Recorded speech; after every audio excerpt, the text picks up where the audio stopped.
Welcome friends, आज मी share करते आहे एक वेगळ्या प्रकारची भेळ की जी मी बनवली आहे नाचणीच्या कुरमुऱ्यापासून। तर हे आहेत रागी मुरमुरे म्हणजेच नाचणीचे मुरमुरे।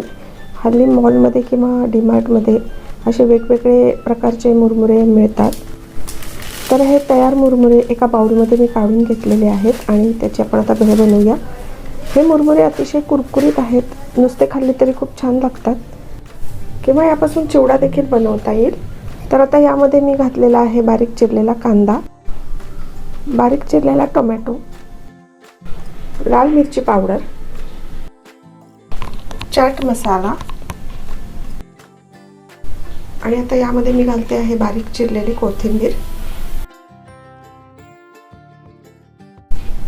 आता हे सर्व जिन्नस मिक्स करून घेऊया।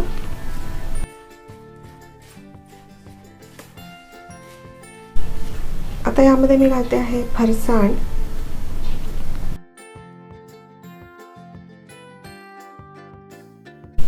ही आहे चिंचेची चटणी। आता मी हे सर्व हाताने मिक्स करून घेते म्हणजे चटणी सगळ्यात मुरमुऱ्याला व्यवस्थित लागेल। तर अशी झटपट रागी मुरमुरे म्हणजे नाचणीच्या मुरमुऱ्याची भेळ तयार झालेली आहे। ती आता सर्व करूया। तर त्याच्याबरोबर मी थोडीशी कैरी दिली आहे।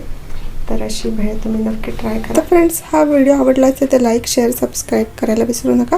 पण पुन्हा भेटू अशाच एका रेसिपी बरोबर। तोपर्यंत हेल्दी खा आणि हेल्दी राहा। बाय।